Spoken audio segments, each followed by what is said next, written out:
Good evening everyone, welcome to our another session. যেহেতু তোমাদের পরীক্ষার সামনে, তো তাই ইউটিউবে লাইভ ক্লাসের টাইম হচ্ছে রঞ্জিত সকাল ৯টা। সকাল ৯টা সোম থেকে শুক্র, তবে কালকে আগামীকাল হবে না। তোমরা ইদ্রিসের গ্রুপটায় জয়েন করতে পারো, ইদ্রিস তোমাদেরকে লিঙ্ক দিয়ে দেবে। আর আমি এখানে দেখো মেসেজে, এই গুগল মিটের মেসেজে আমি লিঙ্ক দিয়েছি আমার আজকের ক্লাসে। তোমরা পারলে লিঙ্কে ক্লিক করে ক্লাসটা অ্যাক্সেস করতে পারো। আচ্ছা, কি যেন বলছিলাম, কোন চ্যাপ্টার থেকে বেশি প্রশ্ন আসে? দেখো এটার জন্য স্যার লিংকটা আরেকবার শেয়ার করবেন? চিন্ময়, আমি তো দেখো এই যে গুগল মিটের যে মেসেজ বক্স, দেখো লিঙ্কটা দেওয়া আছে, দেখো তুমি দেখতে পাচ্ছ? স্যার আমি একটু লেটে জয়েন করলাম, তো আমি দেখতে পাচ্ছি না। পাচ্ছ না? আরেকবার দেবো, দেখো এবারে দেখো, পেয়েছো? হ্যাঁ স্যার পেয়েছি। গেছে, ঠিক। এটা ওই একটু পরে দেখে নিও। এখানে এসএসসি সিজিএল এর বিভিন্ন বছরে আসা পিওয়াই কিউ গুলোকে নিয়ে ধারাবাহিকভাবে আলোচনা হচ্ছে, তোমাদের কাজে লাগবে এই ক্লাসটা, এই ক্লাসগুলো এমসিকিউ একদম। এবং সবচেয়ে বড় কথা হচ্ছে এই এমসিকিউ গুলো পুরো ক্যাটেগরাইজ করে দেওয়া হয়েছে। প্রাচীন ভারতের জন্য একটা আছে, মধ্যযুগের জন্য আলাদা আছে, মডার্ন ইন্ডিয়ার আবার আলাদা হবে। বুঝতে পেরেছো কি বললাম? তো বেসিক্যালি দেখো, ইতিহাসের যে পোর্শন থেকে বেশি প্রশ্ন আসে, সত্যি কথা বলতে কি,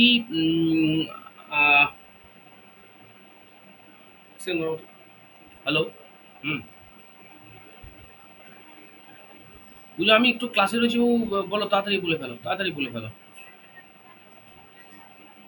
হ্যাঁ, হ্যাঁ, হ্যাঁ, হ্যাঁ, হ্যাঁ, হ্যাঁ, হুম।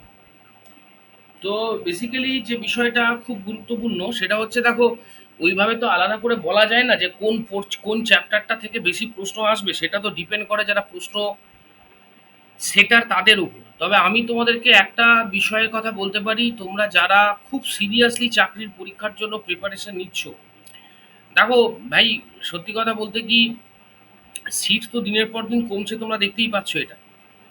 হ্যাঁ, তো খুব ভালো করে পড়াশোনা করতে হবে কিন্তু। আর কোনো প্রশ্নকে এড়িয়ে গেলে বা কোনো চ্যাপ্টারকে এড়িয়ে গেলে চলবে না।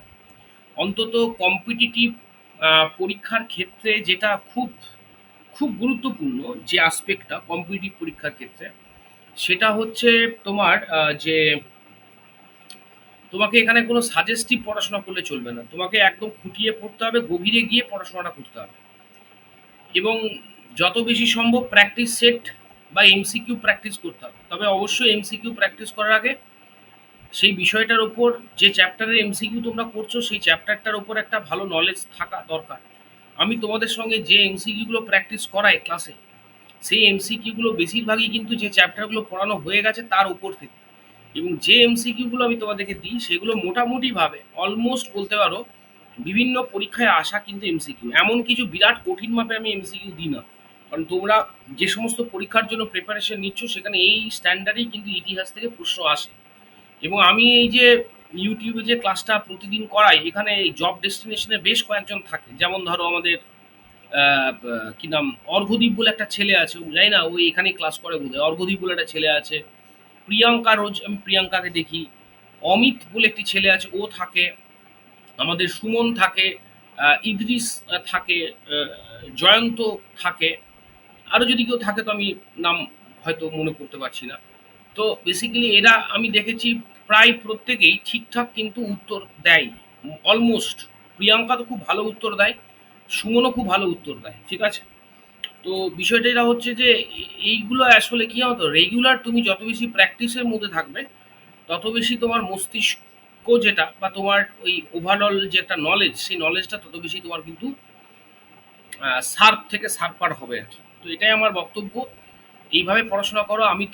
আমি তো ইদ্রিসকে প্রত্যেক এই সপ্তাহে 3টে মক পাঠিয়েছি, 100 নম্বরে। পেয়েছো সবাই? সবাই পেয়েছো তো মকগুলো? হ্যাঁ স্যার পেয়েছি। জয়ন্ত কত, हाँ सर। কত স্কোর হলো জয়ন্ত তোমার? স্যার এখন সবগুলো দিতে পারিনি, না, তাহলে একটা হয়েছিল এটা স্যার। এটা এটা এটা এটা ঠিক নয়। আমি কালকে আবার একটা মক দেবো, 4 নাম্বার মক দেবো, ঠিক আছে?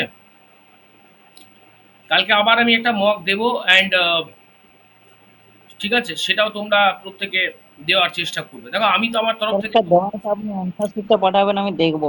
অ্যান্সার কি তো আমি ইদ্রিসকে পাঠিয়ে দিলাম, আনসার কি আমি পাঠিয়ে হ্যাঁ, দিলাম, ক্লাস শেষে দিয়ে দেবো। অ্যান্সার কি পাঠিয়ে দিয়েছি, এটা একটু দেখে নিও, ঠিক আছে। এটা হচ্ছে ঘটনা। অ্যান্ড ঠিক আছে, তো চলো আজকে একটা এমসিকিউ সেশন শুরু করা যাক। কেউ ক্লাস থেকে পালিয়ে যাবে না। এমসিকিউ নাম শুনে সব লোকজন ক্লাস থেকে পালিয়ে যায়। প্রথম প্রশ্ন আমি কাকে দিয়ে শুরু করব? রঞ্জিতকে দিয়ে শুরু করি। ভাই ভাই রঞ্জিত স্পিকার অন করবে। হ্যাঁ স্যার। রঞ্জিত আমাকে বলো তো, যে সেটা হচ্ছে মেগাস্থিনিস কার দূত হিসেবে চন্দ্রগুপ্তের রাজসভায় এসেছিলেন?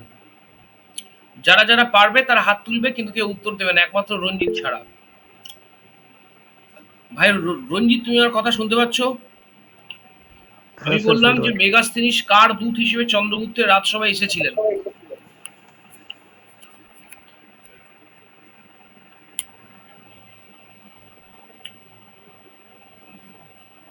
বলো।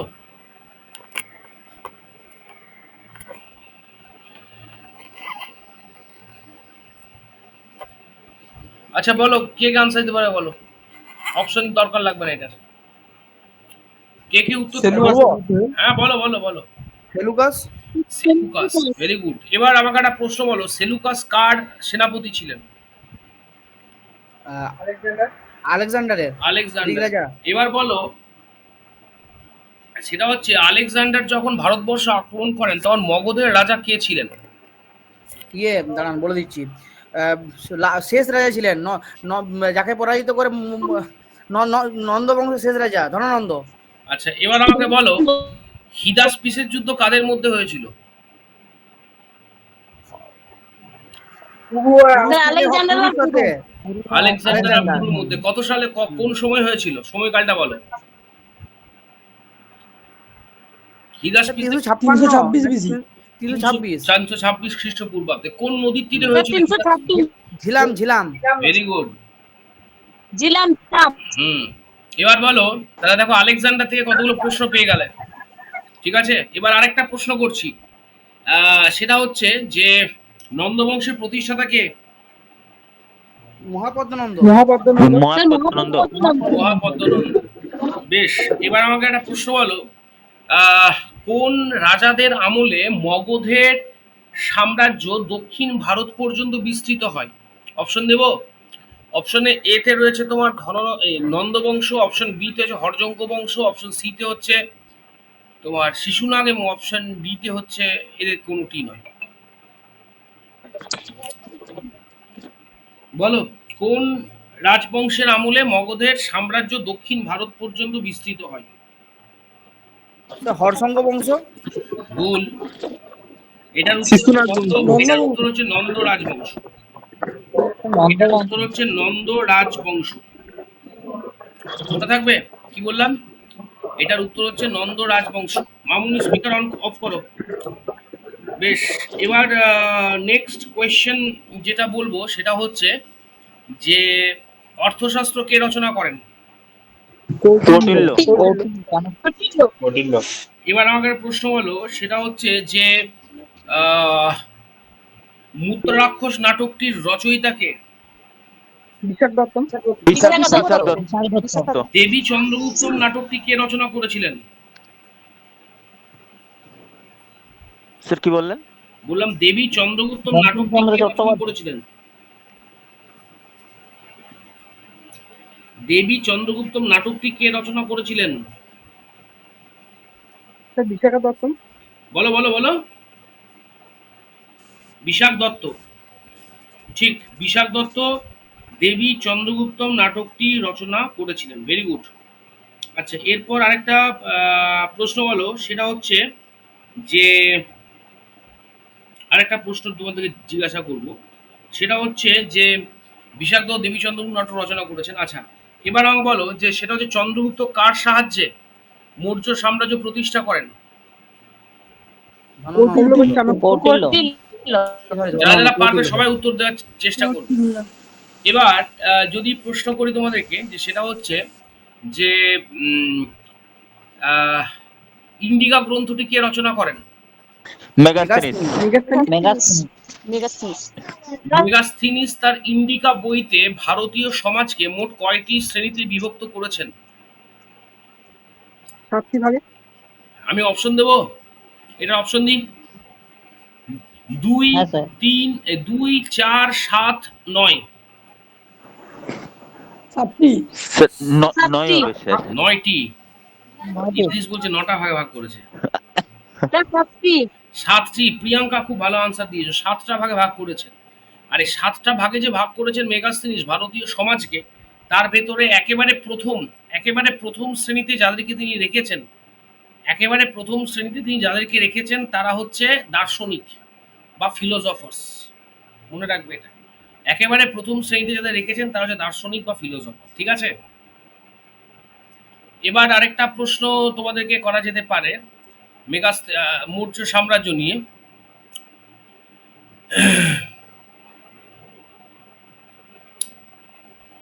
এরপর আরেকটা প্রশ্ন তোমাদের করা যেতে পারে যে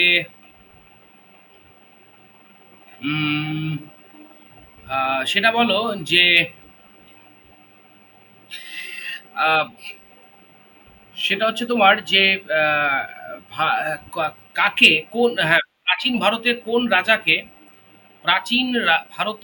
রাজাকে বলা হয় ভারতের মুক্তিদাতা? বলো। প্রাচীন ভারতের কোন রাজাকে বলা হয় ভারতের মুক্তিদাতা?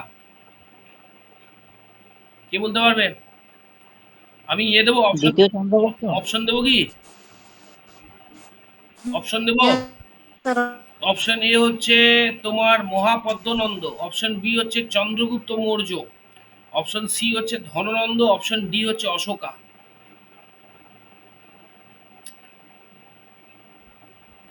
স্যার মহাপদ্মনন্দ। চন্দ্রগুপ্তকে বলা হয় লিবারেটর, চন্দ্রগুপ্ত মৌর্য। চন্দ্রগুপ্ত। চন্দ্রগুপ্ত মৌর্যকে বলা হয় ভারতের লিবারেটর। কেন বলো তো? কারণ চন্দ্রগুপ্ত কি করেছিলেন?